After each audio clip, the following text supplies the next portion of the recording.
अस्सलाम वालेकुम friends, welcome to my YouTube channel Zia medicos. और आज हम जिस मेडिसिन का रिव्यू करने जा रहे हैं उसका नाम है डेफ्लुकैन।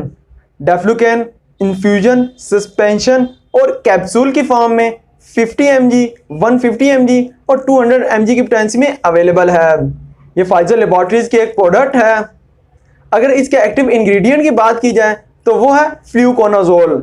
फ्लूकोनाजोल एक एजोल एंटी फंगल क्लास से बिलोंग करती है जो कि ट्रीट करती है डिफरेंट टाइप्स के यीस्ट और फंगल इन्फेक्शन को।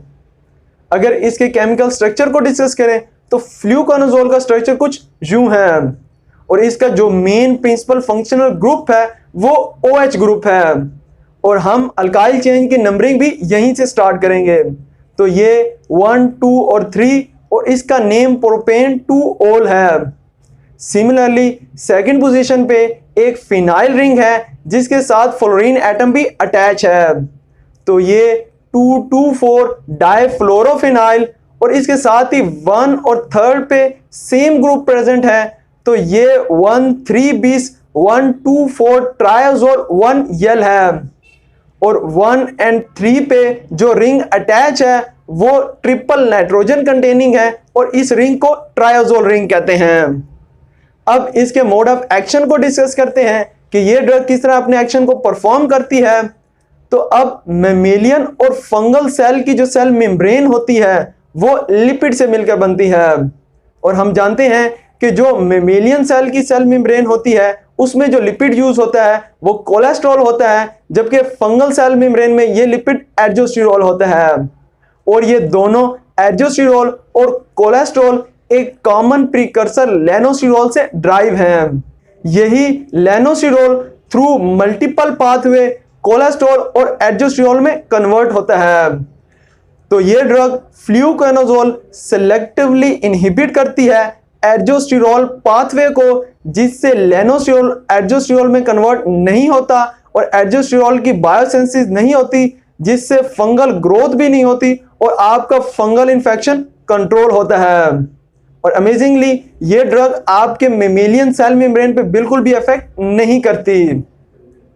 अगर हम स्ट्रक्चरली इसके मोड ऑफ एक्शन को डिस्कस करें तो लेनोस्टिरोल और एर्गोस्टिरोल का स्ट्रक्चर कुछ यूं है और फंगल सेल मेम्ब्रेन में यही लेनोस्टिरोल एर्गोस्टिरोल में कन्वर्ट होता है।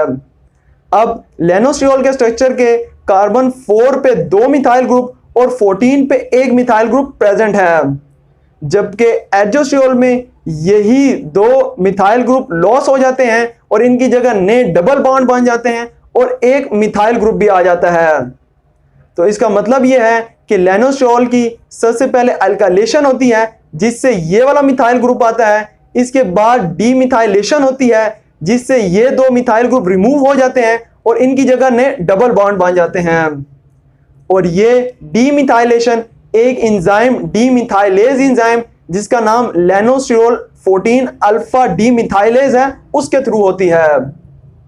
तो ये ड्रग फ्लूकोनाजोल इसी एंजाइम लेनोस्टिरोल 14 अल्फा डीमिथाइलेज को सिलेक्टिवली इनहिबिट करता है, जिससे लेनोस्टिरोल एर्गोस्टिरोल में कन्वर्ट नहीं होता और इसकी बायोसिंथेसिस नहीं होती और आपका फंगल इन्फेक्शन कंट्रोल होता है। मगर अमेजिंगली यही एंजाइम लेनोस्टिरोल 14 अल्फा डीमिथाइलेज हमारी बॉडी में भी प्रेजेंट होता है, मगर फ्लूकोनाजोल इस पे इफेक्ट नहीं करती और इसीलिए ये फ्लूकोनाजोल को सिलेक्टिवली इनहिबिट ड्रग भी कहते हैं। अब इसके यूजेज और क्लिनिकल एप्लीकेशन को डिस्कस करते हैं। तो अगर आपको किसी भी किस्म का यीस्ट या फंगल इन्फेक्शन हो, जैसे कि कैंडिडाइसिस हो, इधर टॉपिकल हो या सिस्टेमिक हो, टॉपिकल कैंडिडाइसिस में आपके मुंह, जबान, गले पे सफेद निशान, दाग और स्वेलिंग होती है और यही सिम्टम्स आपके विजाइना पे भी एक्सप्रेस होते हैं। तो इसका मतलब है अगर आपको ओरोफ्रेंजल, ईसोफेगल या विजाइनल इन्फेक्शन हो तो उसके ट्रीटमेंट के लिए इसे प्रिस्क्राइब किया जाता है।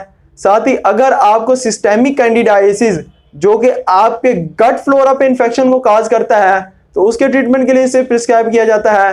साथ ही इसे ब्लास्टोमाइकोसिस जो कि आपके नेजल कैविटी पे इन्फेक्शन को काज करता है, या अगर आपको क्रिप्टोकोकोसिस जिसमें आपके नेल्स और फिंगर्स पे इस तरह के सफेद निशान, दाग, दाने और पस भी अपेयर होती है तो उसके ट्रीटमेंट के लिए इसे प्रिस्क्राइब किया जाता है। साथ ही अगर आपको हिस्टोप्लाज्मोसिस हो जिसमें इस तरह के रैशेस अपीयर्स होते हैं, या अगर आपको डर्मेटोफाइटोसिस हो जिसमें आपको रिंगवर्म अपीयरेंस होती है, या अगर आपको पिटाइरियासिस वर्सिकोलर हो जिसमें आपके पेट के ऊपर इस तरह के रैशेस अपीयर होते हैं, तो उसके ट्रीटमेंट के लिए इसे प्रिस्क्राइब किया जाता है। या अगर आपको क्रिप्टोकोकस मेनिंजाइटिस हो जो कि क्रिप्टोकोकल न्यूफॉर्मेंस के थ्रू होता है और एक यीस्ट टाइप का इन्फेक्शन है जो कि आपके वेरियस टिश्यूज जैसे कि लंग्स, ब्रेन और स्पाइनल कॉर्ड पे अफेक्ट करता है, तो उसके ट्रीटमेंट के लिए भी इसे सेफली प्रिस्क्राइब किया जाता है। अब इसकी डोजेज और एडमिनिस्ट्रेशन की बात करते हैं, तो इसकी dose according to various condition different है, मगर आप इसकी स्टार्टिंग डोज 200 मिलीग्राम दिन में 2 मरतबा भी यूज कर सकते हैं। अब इसके साइड इफेक्ट्स की बात करते हैं, तो आल्दो फ्लूकोनाजोल के माइल्ड साइड इफेक्ट्स हैं, मगर इसके कॉमन साइड इफेक्ट्स में हेडेक होना, डिजीनेस होना, स्किन रैशेस होना और एब्डोमिनल पेन होना कॉमन है। अब जनरली क्वेश्चन ये होता है कि फ्लूकोनाजोल और कीटोकोनाजोल में क्या डिफरेंस है। तो स्ट्रक्चरली फ्लूकोनाजोल में एक ट्राइazole रिंग है, यानी ट्रिपल नाइट्रोजन कंटेनिंग रिंग है, जबकि कीटोकोनाजोल में एक अमीडाजोल है, यानी डबल नाइट्रोजन कंटेनिंग रिंग है। और इसके साथ ही फ्लूकोनाजोल की वाटर सॉल्युबिलिटी और oral bioavailability up to 90% है, जो कि बहुत ज़्यादा है। इसके साथ ही फ्लूकोनाजोल की पीएच इंडिपेंडेंट है और हाई डिसोल्यूशन है। इसका मतलब है कि ये पीएच पे डिपेंड नहीं करती, तो अगर आप इसको किसी भी फूड के साथ लें या किसी भी मीडियम में रखें तो ये अपने इफेक्ट को शो करेगी।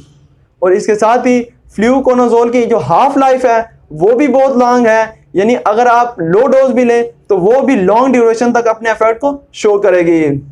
इसके साथ ही फ्लूकोनाजोल के माइल्ड साइड इफेक्ट्स हैं और ये एक broad spectrum antifungal drug है। तो अगर आपको मेरी ये वीडियो अच्छी लगी हो तो मेरी इस एफर्ट को अप्रिशिएट जरूर कीजिएगा। अपना और मेरे YouTube चैनल का जरूर ख्याल रखिएगा। अल्लाह हाफिज।